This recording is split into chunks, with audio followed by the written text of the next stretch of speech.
Hello everyone, मेरा नाम आकाश लकेड़ा है। स्वागत है आपका अल्फा क्लासेस में। तो अभी हमने क्या करा था, चैप्टर नंबर 3 क्लास 11 के लिए मोशन इन अ प्लेन को स्टार्ट कर चुके हैं, जिसका पहला पार्ट हम पढ़ा चुके हैं आपको। आज हम बात करने वाले हैं इसका पार्ट 2, यानी कि इसमें बात करेंगे एसिलेरेशन के बारे में। एसिलेरेशन क्या है हमारे पास? तो अगर हम इसके डेफिनेशन की बात करें, the rate of change of a velocity is known as acceleration, यानी कि किसी भी पर्टिकुलर टाइम पीरियड में आपकी वेलोसिटी कितना चेंज कर रही है, उसका जो रेट है उसे बोलते हैं हम लोग यहाँ पे क्या, एसिलेरेशन बोलते हैं। दैट मीन्स एसिलेरेशन को हम लिख सकते हैं यहाँ पे rate of change in velocity, rate of change in velocity. That means इसको हम रिप्रेजेंट करते हैं किससे, ए से रिप्रेजेंट करते हैं। क्या बनने वाला है हमारे यहाँ पे, चेंज इन वेलोसिटी की अगर बात करें तो क्या निकालते हैं इसके लिए हम, final velocity minus initial velocity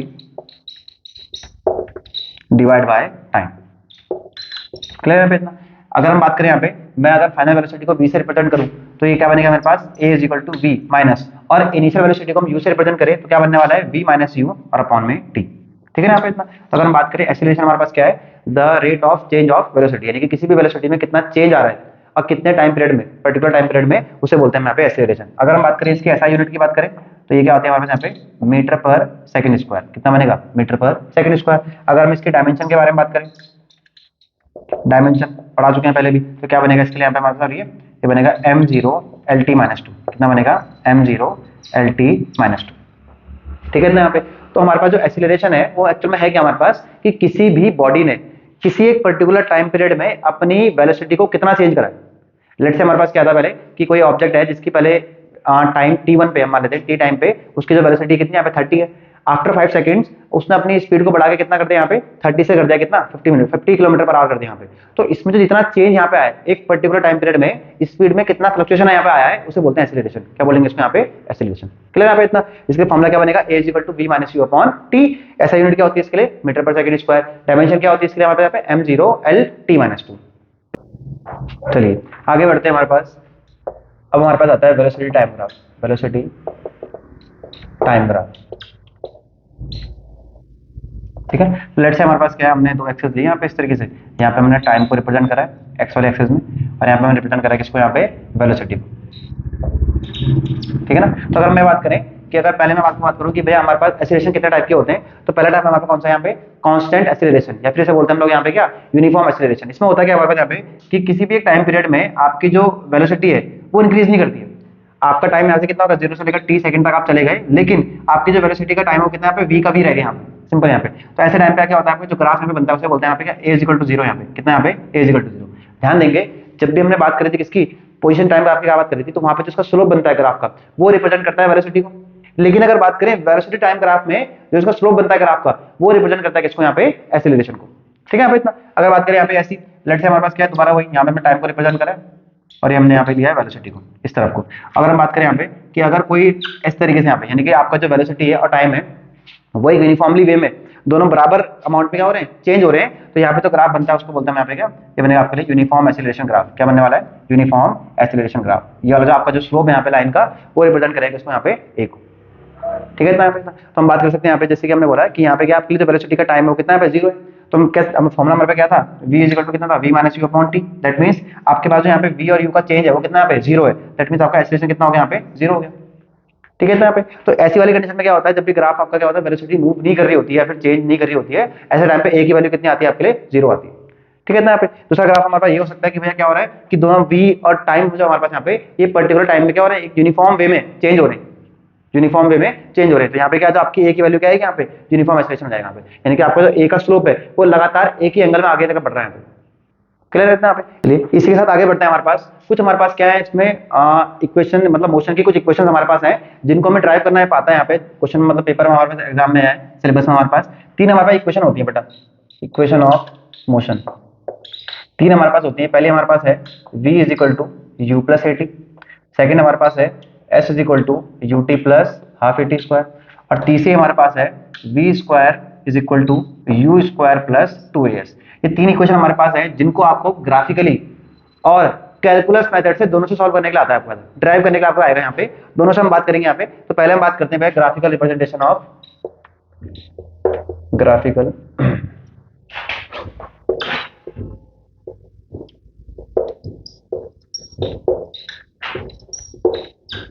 equation of motion, यानी कि तीन हमारे पास जो इक्वेशन है उनको अगर हम ग्राफिकली ड्राइव करें तो किस तरीके से कर सकते हैं यहाँ पे इनके लिए, ठीक है ना। तो पहले हम ग्राफ बनाया अगर यहाँ पे, तो ग्राफ किस तरीके से बनता है हमारे पास, हमको यहाँ पे वीटी ग्राफ बनाना होगा यहाँ पे। इस तरफ हम वेलोसिटी को रिप्रेजेंट करेंगे और यहाँ पे हम टाइम को रिप्रेजेंट करेंगे। लेट से कोई ऑब्जेक्ट हमारे पास पहले पॉइंट ए से स्टार्ट मूव करना स्टार्ट करा और कहाँ तक पहुंचा है, पॉइंट नंबर बी तक पहुंचा है। तो अगर हम बोले यहाँ पे कि मेरे पास जो ऐसे ओरिजिन से लेकर ए तक की जो डिस्टेंस है मेरे पास, उसे बोलते हैं यहाँ पे क्या, initial velocity, that means you, ठीक है। अगर मैं इसको भैया इस तरफ से यहाँ पे परपेंडिकुलर ड्रॉ करूँ नीचे की तरफ को, और लेट से मेरे पास कौन सा पॉइंट मिला मुझे यहाँ पे, पॉइंट डी मिला मुझे यहाँ पे, तो मैं कह सकता हूँ बी पॉइंट में मेरे पास क्या है, ये इसकी फाइनल वेलोसिटी हो सकती है यहाँ पे। तो हम यहाँ पे कहेंगे इसको बी से लेकर जो डी तक की मेरे पास जो डिस्टेंस है उसे बोलेंगे यहाँ पे v, that means final velocity. Clear यहाँ पे इतना। अगर मैं इस ए से लेकर कोई यहाँ पे एक पैरेलल लाइन ड्रॉ करूँ इस तरीके से यहाँ पे, और लेट से पॉइंट सी पे इसको इंटरसेक्ट कर रहा है, तो हम ये कह सकते हैं कि अगर मेरे पास ओ से लेकर डी तक का टाइम पीरियड कितना है, टी है, तो ए से लेकर सी तक का कितना होगा यहाँ पे, टी हो जाएगा। ऐसे अगर आपको दिख रहा होगा यहाँ पे ये रेक्टेंगल की शेप फॉर्म शेप कर रहा है यहाँ पे, तो अगर यहाँ पे ओ ए की वैल्यू कितनी यू है, तो यहाँ पे सी डी की वैल्यू कितनी जाएगी, यहाँ पे यू होनी चाहिए। ये वी तो क्या है अपने यहाँ पे, यहाँ से लेकर यहाँ तक का डिस्टेंस कितना आपको यहाँ पे, ये तो हो गया वी, ये कितना हो गया वी, और सिर्फ सी से लेकर डी तक के डिस्टेंस उसे बोलेंगे यहाँ पे यू। अगर ये पूरे वैल्यू क्या है मेरे पास वी है और इतना हिस्सा मेरे पास क्या है यू है, तो आप ये कह सकते हैं जब बी से लेकर सी तक की जो डिस्टेंस है ये कितनी जाएगी मेरे पास यहाँ पे, वी माइनस यू, कितना जाएगा वी माइनस यू। और हम ये भी जानते हैं कि वीटी ग्राफ में जो इक्वेशन का स्लोप बनता है या फिर ग्राफ का स्लोप बनता है ना, उसे बोलते हैं एक्सीलरेशन। क्या बोलते हैं इसको यहाँ पे हम, एक्सीलरेशन। तो मैं कह सकता हूँ यहाँ पे in right angle triangle, in triangle ABC, ABC, यहाँ पे आपको दिख रहा है यहाँ पे, अगर मैं यहाँ पे बात करूँ tan अल्फा की बात करूँ, ये इक्वल टू कितना होता है, परपेंडिकुलर अपॉन बेस। परपेंडिकुलर कौन है इसके लिए यहाँ पे, बीसी, और बेस कौन सा इसके लिए यहाँ पे हमारे पास कितना जाएगा, एसी। अच्छा, हम ये भी जानते हैं कि जो ग्राफ का स्लोप होता है ये किसको रिप्रेजेंट करता है, एक्सीलरेशन को, दैट मींस किसको यहाँ पे, ए को रिप्रेजेंट कर रहा है यहाँ पे, ठीक है जी। अच्छा देखिए जरा, ग्राफ में बीसी की वैल्यू कितनी है हमारे पास यहाँ पे, बीसी की वैल्यू है वी माइनस यू, और ग्राफ में एसी की वैल्यू कितनी है मेरे पास, टी, दैट मींस हम ये कह सकते हैं यहाँ पे, ये आपके लिए फॉर्मूला हमने पहले भी ड्राइव करा है एक्सीलरेशन के लिए, ए इज इक्वल टू कितना होता है, v minus u upon t. अगर मैं इसकी क्रॉस मल्टीप्लाई कर लेता हूँ यहाँ से, तो ये क्या बनेगा मेरे पास, A T is equal to कितना बनेगा, वी माइनस यू। इस u को उठाकर यहाँ ले आते हैं तो कितना बनेगा, ये u plus a T is equal to we.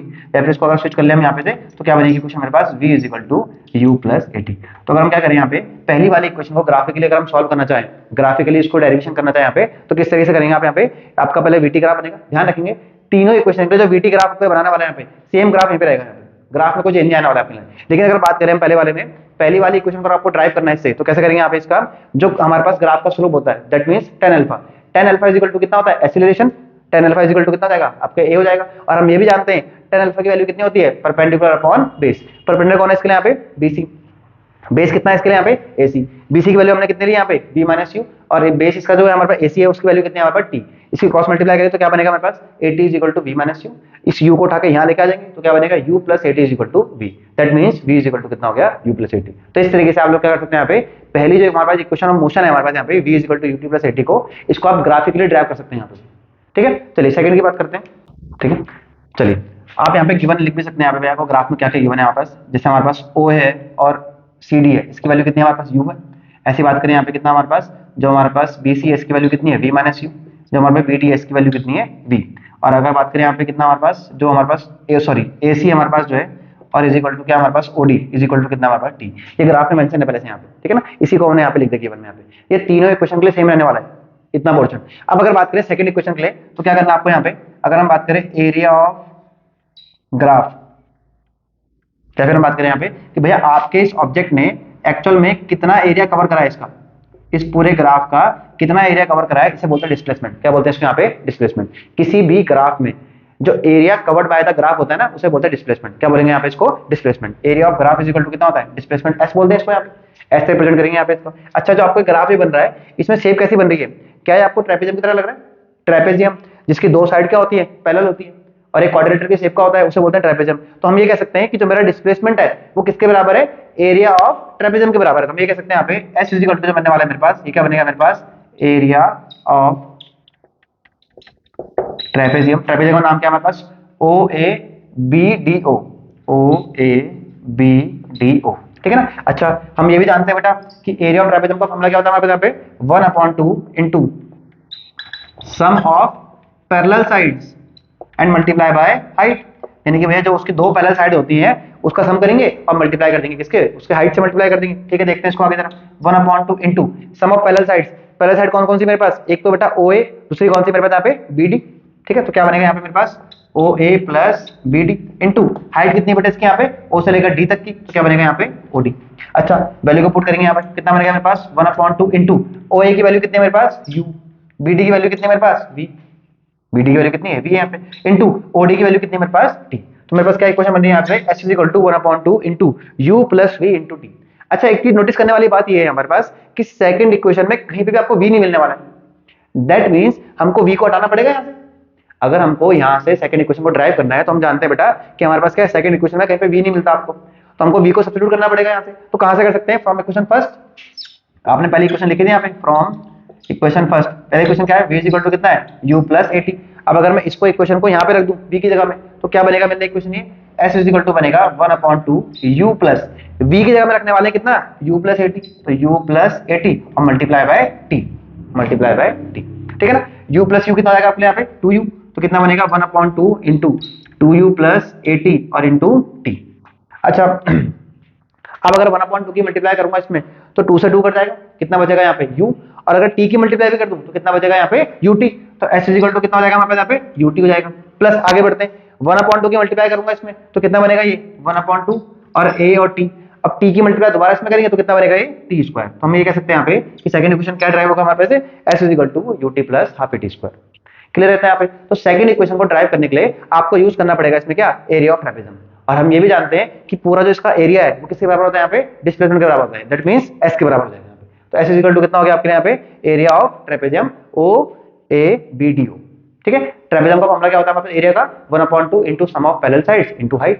Parallel sides कौन से हमारे पास यहाँ पे O A and B D, और हाइट क्या है इसकी यहाँ पे ओ डी, उनकी वैल्यू को पुट करेंगे यहाँ पे। और ध्यान रखेंगे सेकंड इक्वेशन को ड्राइव करते टाइम पे हमारे पास आपके पास v नहीं होना चाहिए यहाँ पे, तो v को हटा के हम किसे वैल्यू को पुट करेंगे यहाँ पे u प्लस एटी को, और इक्वेशन बन जाएंगे आपके लिए यहाँ पे s is equal to ut plus half a t square.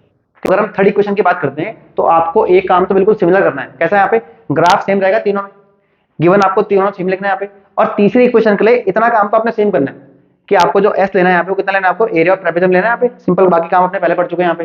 अब दिक्कत ये है हमारे पास थर्ड इक्वेशन में कि हमारे पास पूरी इक्वेशन में टाइम कहीं पे नहीं है, और यहाँ पे हमारे पास क्या है t है, दैट मींस हमको यहाँ पे क्या करना पड़ेगा t को सब्स्टिट्यूट करना पड़ेगा यहाँ पे। किससे करेंगे यहाँ पे वही दोबारा से फ्रॉम इक्वेशन फर्स्ट। तो अगर हम बात करें यहाँ पे फ्रॉम इक्वेशन फर्स्ट तो v इज इक्वल टू कितना है हमारे पास u प्लस एटी। अच्छा u को उठा के यहाँ भेज दूं तो क्या बनेगा v minus u is equal to a t, a को उठा के यहाँ भेजेंगे तो कितना बनेगा मेरे पास ये बनेगा v minus u upon a is equal to कितना आएगा आपके यहाँ पे t हो जाएगा। तो मैं ये कह सकता हूँ भैया कि जो मेरे पास यहाँ पे t की वैल्यू है अगर मैं उसकी जगह क्या रख दूं यहाँ पे v माइनस यू रख दूं और अपॉन में a रख दूं तो क्या बनेगा मेरे पास यहाँ पे ये हट जाएगा t, रखेंगे इसमें यहाँ पे तो कितना बनेगा मेरे पास s इज इक्वल टू कितना आएगा यहाँ पे 1/2 इंटू यू प्लस v और इंटू यहाँ पे t की जगह रखा कितना यहाँ पे v माइनस यू और अपॉन में a। इस t को हटा दिया हमने यहाँ से थर्ड इक्वेशन के लिए, क्योंकि हम जानते हैं बेटा थर्ड इक्वेशन में क्या है यहाँ पे टाइम नहीं है कहीं पे भी। क्लियर है। तो हमने क्या करा यहाँ पे इस t की जगह में हमने वैल्यू क्या रख दिया यहाँ पे v माइनस यू अपॉन में a रख दिया इसको, ठीक है ना। अच्छा यहाँ पे देखिए जरा ये बन रहा है आपके लिए a plus b into a minus b, क्या आइडेंटिटी होती है इसके लिए a square minus b square. तो कितना बनेगा ये s is equal to 1/2 into v square minus u square upon में a हो जाएगा। यहाँ पे ब्रैकेट बना देंगे इसके, a की मल्टीप्लाई करूंगा 2 से तो क्या बनेगा मेरे पास 2a, और इसको उठा के अगर मैं यहाँ क्रॉस मल्टीप्लाई कर दूं तो कितना बनना चाहिए मेरे पास ये बनेगा 2as, और यहाँ पे कितना बनेगा 1 की मल्टीप्लाई कर देते हैं अंदर पे तो ये बनना चाहिए मेरे पास कितना v square minus you square. इस u स्क्वायर को उठा के यहाँ लेके आ रहा हूँ तो क्या बनेगा बेटा मेरे पास equation v square is equal to you square plus 2as। तो इस तरीके से क्या कर सकते हैं आप लोग यहाँ पे जो हमारे पास मोशन की थर्ड इक्वेशन है उसको भी ड्राइव कर सकते हैं यहाँ पे। बहुत ही सिंपल तरीका है, क्लास 9th में पहले पढ़ चुके हैं इसको यहाँ पे कि ग्राफिकल मेथड से किस तरीके से आप इक्वेशन ऑफ मोशंस को ड्राइव कर सकते हैं यहाँ पे। बहुत ही सिंपल है। जो नया आपके पास यहाँ पे आने वाला है वो क्या आपको यहाँ पे कैलकुलस मेथड यहाँ पे आने वाला है हमारे पास, जिसको अगर आपको बढ़ना है और जिसको समझना है आपको यहाँ पे तो आपको पहले उसके लिए क्या करना पड़ेगा बेसिक मैथमेटिकल जो टूल्स हमारे पास होते हैं जिसमें डिफरेंशिएशन है इंटीग्रेशन है उनको समझना पड़ेगा अच्छे से, ठीक है यहाँ पे इतना। इसलिए आगे बात करते हैं हमारे पास यहाँ पे कि आपको अगर इन्हीं तीन इक्वेशंस को यानी कि इक्वेशंस ऑफ मोशंस को अगर आपको कैलकुलस मेथड से ड्राइव करना होता है तो किस तरह से करेंगे यहाँ पे इसको बात कर लेते हैं यहाँ पे, ठीक है। तो कैलकुलस मेथड, ठीक है। पहले अगर हम बात करें यहाँ पे फॉर इक्वेशन फर्स्ट इक्वेशन वो क्या होता है हमारे पास v इज इक्वल टू कितना होता है u प्लस एटी। अगर इसको ड्राइव करें यहाँ पे तो किस तरह से करेंगे आपको पता होना चाहिए यहाँ पे जो आपके पास एक्सीलरेशन होता है ये क्या होता है आपके पास यहाँ पे rate of change of velocity. और जब भी आप बात करते हैं कैलकुलस मेथड में जब भी आप किसी का रेट ऑफ चेंज निकालते हैं कैसे निकालते हैं उसके यहाँ पे इसको निकालते हैं हम d अपॉन dt से। किससे निकालते हैं d upon dt into v। हम ये कह सकते हैं भाई यहाँ पे कि आपके पास जो एक्सीलरेशन है वो एक्चुअल में है क्या हमारे पास rate of change of velocity. अच्छा वेलोसिटी किसके रिस्पेक्ट में चेंज हो रही है यहाँ पे, टाइम के रिस्पेक्ट में। तो क्या लिखा उसको हमने यहाँ पे डी अपॉन डी टी, क्या लिखा इसको यहाँ पे डी बाय डी टी, तो d by d t of v, ठीक है ना। तो अगर यहाँ पे इसको हम देखें यहाँ पे तो ए इज इक्वल टू कितना बन रहा है आपके लिए यहाँ पे D T upon D T बन रहा है, ठीक है ना। अगर मैं इस टी को उठा के यहाँ भेज दूँ, क्रॉस मल्टीप्लाई करें तो क्या बनेगा मेरे पास, ये बनना चाहिए कितना, a d t is equal to कितना हो जाएगा डी वी, कितना होना चाहिए यहाँ पे इतना। अब मुझे यहाँ पे क्या करना है, इसको यहाँ पे ये dt जो मेरे पास है छोटे अमाउंट का टाइम है यहाँ पे, बहुत छोटे अमाउंट का, अगर मुझे थ्रू आउट द मोशन का पूरा का निकालना है तो मुझे यहाँ पे क्या करना पड़ेगा, इसको यहाँ पे इंटीग्रेट करना पड़ेगा यहाँ पे, ठीक है। लिखेंगे यहाँ पे on integrating above equation with time, देखो यहाँ पे पहले टाइम कितना होगा, यहाँ पे 0 रहा होगा, फिर कितना टाइम हो गया आपके लिए यहाँ पे t सेकंड मान लीजिए, 0 से लेकर t में जा रहा है टाइम, ठीक है ना। v की अगर मैं बात करूं तो आपकी जो वेलोसिटी यहाँ पे पहले इनिशियली क्या रही होगी, यहाँ पे u रही होगी पहले शुरुआत में वेलोसिटी, जो आपकी लिमिट है किसकी, वेलोसिटी की, u से लेकर कहाँ जा रही है, v में जा रही है। तो ये लिमिट होती है इसकी। अगर आपको इंटीग्रेशन के बारे में समझना है आपको, तो हमारे जो बेसिक मैथमेटिकल टूल के जो पार्ट्स है हमारे पास, उनको जाके देखिए अब एक बार, उसमें समझाएंगे आपको इसके बारे में, ठीक है ना। तो अगर हम क्या बोल रहे हैं यहाँ पे कि आपको जो इंटीग्रेट करना है इक्वेशन को, तो टाइम को तो रिस्पेक्ट करना है यहाँ पे किससे, 0 से लेकर t में, और जो हमारे पास वेलोसिटी है हमारे पास उसको करना है किससे, यहाँ पे u से लेकर v के रिस्पेक्ट में इंटीग्रेट करेंगे इसको। तो कैसे बनेगा आपके लिए, ये बनने वाला है इंटीग्रेशन ऑफ a dt, यहाँ पे t लगा और t की लिमिट क्या है मेरे पास 0 से लेकर t तक के लिए, इज इक्वल टू, अगर यहाँ पे क्या है हमारे पास इंटीग्रेशन ऑफ dv, और यहाँ पे क्या है v है हमारे पास, और v की लिमिट क्या है मेरे पास यहाँ पे u से लेकर v तक की, समझेगा यहाँ पे। यानी इस वाली इक्वेशन को हमने इंटीग्रेट करा है with in the limits. Limit क्या है हमारे पास यहाँ पे 0 से लेकर t टाइम के लिए, और v के लिए हमारे पास क्या है वेलोसिटी के लिए u से लेकर v तक के लिए, ठीक है यहाँ पे इतना। अब अगर आपको ध्यान हो तो हमारे पास बेसिक यहाँ पे एक ही फॉर्मूला लगने वाला है, कौन सा वाला, एक आता है d बाय dx, यानी कि integration of dx is equal to कितना होता है, x होता है, कितना होता है, x होता है। किसी भी वेरिएबल का अगर आप क्या करते हैं dx का अगर आप इंटीग्रेट करते हैं तो क्या मिलेगा आपको यहाँ पे x मिल जाएगा। अच्छा देखो जरा, ये a तो क्या है, एक्सेलरेशन कांस्टेंट नंबर है, इसको हमने बाहर बुला लिया यहाँ से, तो क्या बनेगा मेरे पास इंटीग्रेशन ऑफ 0 से लेकर t dt, और इक्वल टू यहाँ पे कितना आएगा dv, लिमिट कितनी है इसकी u से लेकर v तक की। अब अगर मैं बात कर रहा हूँ कि dx का इंटीग्रेशन कितना होता है, x होता है, तो dt का कितना होना चाहिए, t होना चाहिए, ठीक है। तो यहाँ पे कितना बनेगा मेरे पास a, और यहाँ बन जाएगा t, लिमिट क्या है इसकी मेरे पास 0 से लेकर t तक। ऐसी अगर dx का x होता है तो dv का कितना बनेगा बेटा, v बनने वाला है, और लिमिट क्या है इसकी यहाँ पे u से लेकर v।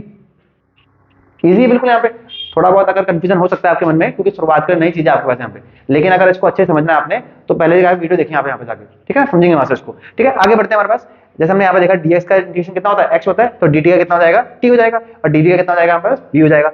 अब आपको लिमिट पुट करनी है यहाँ पे, लिमिट पुट करने का तरीका कैसा होता है कि पहले आपको करनी है अपर लिमिट, वेरिएबल की जगह पर आपको यहाँ पे अपर लिमिट रखनी है माइनस लोअर लिमिट। कैसे लगाएंगे इसको, देखो अपर लिमिट कौन सी है इसकी, t है, तो कितना बनेगा मेरे पास, t की जगह पर t रख दो, फिर बीच में आपको माइनस लगाना है फॉर्मूले में, और फिर लगाने आपको लोअर लिमिट, यानी कि t की जगह पर रखना कितना यहाँ पे 0, तो कितना बनेगा मेरे पास t माइनस 0। लिमिट का मतलब ये है कि आपको जहां जहां वेरिएबल है आपका उस जगह पे आपको वो वैल्यू रख देनी है यहाँ पे। तो पहले आपने अपर लिमिट रखी, तो जहां पे आपको t मिलेगा वहां पे रख देना आपको t, तो हमने t रख दिया इसमें, माइनस फिर लोअर लिमिट रखनी है आपको यहाँ पे, तो जहां पे आपको t मिलेगा वहां पे रखना आपको 0, तो क्या बन गया ये 0 बन गया, इज इक्वल टू यहाँ पे भी सेम ऐसी अपर limit minus lower limit, t minus 0 कितना होता है, 0 t होता है हमारे पास, तो आएगा at इज इक्वल टू कितना हो गया v माइनस u। अगर हम u को उठा के यहाँ ले आए तो क्या बनेगा मेरे पास, ये u plus at is equal to v, या फिर बोल सकते हैं इसको और v इज इक्वल टू कितना u प्लस at। समझ रहे हैं यहाँ पे इसको इतना। तो इस तरीके से कैलकुलस मेथड की मदद से भी आप लोग क्या कर सकते हैं, इक्वेशन ऑफ मोशन को ड्राइव कर सकते हैं, ठीक है ना। इसी तरीके से आगे के दो के बारे में बात करेंगे, चलिए इसको नोट करिए, पढ़ते हैं। अगर हम बात करें फॉर इक्वेशन सेकंड, जो कि हमारे पास क्या होती है, s इज इक्वल टू कितना होता है ut plus half at square, ठीक है। अगर आपको इसको ड्राइव करना है यहाँ पे किससे, कैलकुलस मेथड से, तो कैसे करेंगे, आपको यहाँ पे आपको पहले पता होना चाहिए जो वेलोसिटी मेरे पास होती है, वेलोसिटी इज इक्वल टू कितना होता है rate of change of position, यानी कि पोजीशन के चेंज का रेट है हमारे पास, ठीक है ना। तो अगर मुझे पोजीशन की बात करूं, पोजीशन को मैं किससे लिखता हूं यहाँ पे, x से लिखते हैं यहाँ पे, ठीक है ना। कई जगह पे इसको s से लिखा है, तो आप s से रिप्रेजेंट कर लो इसको, यहाँ पे s लिख दिया हमने यहाँ पे, साथ ही में इसका चेंज है हमारे पास, यानी कि d बाय dt लगा दो। किसी भी अगर आपको रेट निकालना है किसी भी चीज का, तो क्या लगाते हैं यहाँ पे d बाय dt निकालते हैं। ये जो पोजीशन है आपकी, ये भी टाइम के रिस्पेक्ट में ही चेंज होती है, क्लियर है यहाँ पे। तो क्या लगा आपने यहाँ पे dt लगा दिया यहाँ पे। अच्छा इस dt को उठा के यहाँ भेज दें तो क्या बनेगा मेरे पास, ये v dt is equal to कितना हो जाएगा ds हो जाएगा। सेम काम जैसे आपने पहली वाली में करा था वो भी यहाँ पे करना है कि आपको इस इक्वेशन को इंटीग्रेट करना है, integrating above equation with in the limits. Limit क्या होनी चाहिए आपके लिए, जो t की लिमिट आपके वो कहां से होनी चाहिए, आपकी t की लिमिट हमारे पास ये होनी चाहिए 0 से लेकर t तक की, और जो s की लिमिट आपके पास होनी चाहिए क्या होनी चाहिए आपके यहाँ पे कितनी, 0 से लेकर s तक। देखिए पहले डिस्प्लेसमेंट कितना रहा होगा, 0 होगा, धीरे धीरे जब गाड़ी ने या फिर किसी ऑब्जेक्ट ने मोशन स्टार्ट करा होगा तो कहां तक पहुंचा है वो, s तक पहुंचा है यहाँ पे, क्लियर यहाँ पे इतना। ये लिमिट को यहाँ पे लगाएंगे, तो रखिए जरा इसको यहाँ पे, तो ये क्या बनेगा v dt, वेरिएबल कौन है यहाँ पे dt, तो यहाँ पे लिमिट क्या लगेगी मेरे पास 0 से लेकर t तक की, इज इक्वल टू, अगर बात करूं यहाँ पे ये कितना है मेरे पास ds का इंटीग्रेशन, और कहां से लेकर 0 से लेकर s तक, ठीक है। ये v क्या है मेरे पास, देखो अच्छा ध्यान देंगे कि मैं पहले भी एक चीज समझ चुका हूं यहाँ पे कि पहली वाली जो मेरे पास इक्वेशन होती है उसमें v की कोई वैल्यू नहीं है, या फिर v के लिए कोई जगह है नहीं यहाँ पे सेकंड वाले इक्वेशन में, ठीक है ना। तो यहाँ पे v है नहीं मेरे पास, तो v को हटाना पड़ेगा। अच्छा मैं जानता हूँ बेटा v इक्वल टू कितना होता है, u प्लस एटी, तो मैंने इसको चेंज कर दिया किससे, u प्लस एटी, और यहाँ लगा दिया dt इक्वल टू कितना हो गया, यहाँ आ जाएगा इंटीग्रेशन ऑफ ds, लिमिट हो जाएगी 0 से लेकर s तक की। इतना क्लियर है यहाँ पे, मैंने v को सब्स्टिट्यूट करा है किससे, यहाँ पे v प्लस किससे, u प्लस एटी से, ठीक है ना। अच्छा अगर मैं dt की मल्टीप्लाई दोनों से करूंगा अलग अलग करके, तो क्या बनने वाला है मेरे पास, ये बनेगा इंटीग्रेशन ऑफ कहां से, 0 से लेकर t ut plus integration of a dt, और यहाँ कितना बनेगा मेरे पास, सॉरी at dt 0 से लेकर t is equal to integration of 0 से लेकर s ds। इसको हमने अलग अलग कर लिया, t इस dt की मल्टीप्लाई अंदर कर दी, सॉरी ut नहीं dt, यहाँ पे u dt, तो dt की मल्टीप्लाई अंदर करी यहाँ पे, और दोनों को अलग अलग इंटीग्रेट करेंगे। यहाँ पे हम पहले बता चुके हैं इसके बारे में, ठीक है ना, जाइए वहां पे आप पार्ट देख सकते हैं पहले इसके बारे में। तो ये क्या बनेगा, ut बन जाएगा, u dt बन जाएगा, प्लस ये कितना बनेगा at dt, और लिमिट क्या लगेगी इसकी 0 से लेकर t तक की, ठीक है ना। चलिए अब u तो भैया क्या है इसके लिए कांस्टेंट नंबर है, इसको बाहर बुला दो आप लोग ऐसे, तो बनेगा 0 से लेकर t dt, प्लस यहाँ पे a कॉमन है मतलब कांस्टेंट नंबर है, इसको बाहर बुला दो आप लोग, तो 0 से लेकर t इसकी लिमिट है, और ये बनेगा मेरे पास t dt is equal to integration of 0 से लेकर s ds। चलिए अब बेसिक फॉर्मूला आपको लगाना है, अगर dx का इंटीग्रेशन x होता है तो dt का कितना बनने वाला है, t बनने वाला है, तो u और यहाँ पे कितना बनेगा आपके लिए, t बन जाएगा, और लिमिट क्या है इसकी 0 से लेकर t तक की। यहाँ पे a बाहर है आपके पास। अब यहाँ पे ध्यान देंगे कि कभी भी अगर किसी ऐसा आपके पास मिलता है आपको कि x का dx निकालना है आपको, तो इसकी वैल्यू कितनी आती है आपके पास, x स्क्वायर अपॉन 2, कितनी आती है, x स्क्वायर अपॉन 2। इसी तरीके से अगर मेरे पास t dt है तो इसका इंटीग्रेशन क्या बनने वाला है आपके पास, यहाँ पे t स्क्वायर अपॉन 2 कितना बनेगा, t स्क्वायर अपॉन 2, और लिमिट कितनी है इसकी 0 से लेकर t तक की।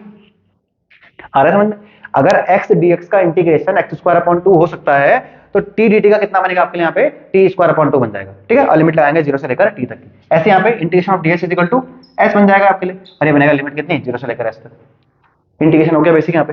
अब यहाँ पे आपको लिमिट लगानी है कैसे, अपर लिमिट माइनस लोअर लिमिट, तो रखिए बेटा इसमें यहाँ पे ये कितना बनेगा मेरे पास, t minus 0, upper limit t हो गई, लोअर लिमिट 0 हो गई, प्लस का a इंटू ये क्या बनेगा आपके पास, t स्क्वायर अपॉन 2 और माइनस का 0 का square upon 2 is equal to यहाँ पे कितना बनेगा, s माइनस 0।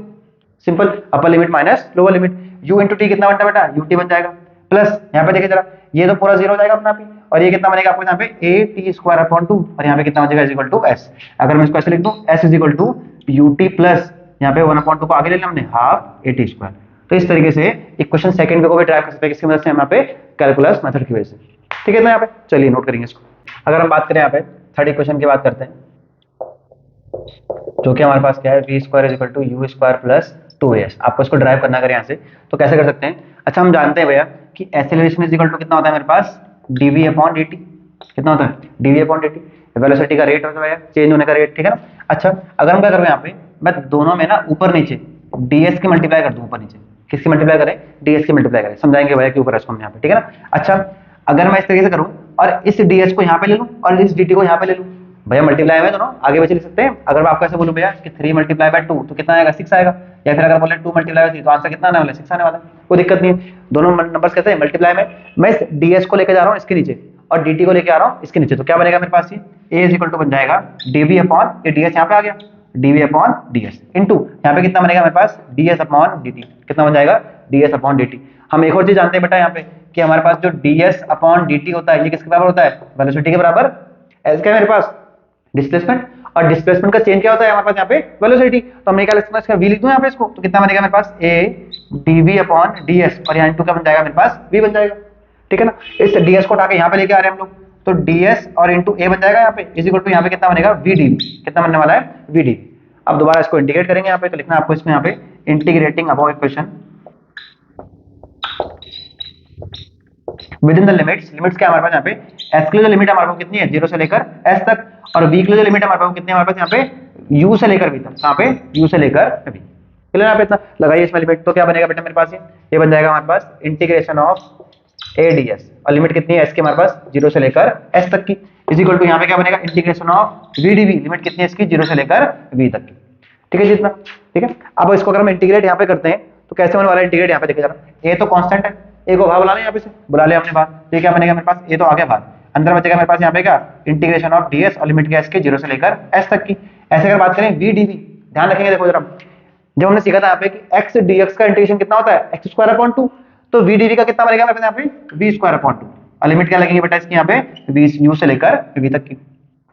जब dx का इंटीग्रेशन x होता है तो dx का कितना होने वाला है हमारे पास s हो जाएगा, तो कितना बनेगा ये a इंटू एस, और लिमिट क्या लगेगी 0 से लेकर s। यहाँ पे लगाओ अपर लिमिट माइनस लोअर लिमिट, तो क्या बनेगा मेरे पास ये बनेगा v स्क्वायर अपॉन 2 माइनस का u स्क्वायर अपॉन 2।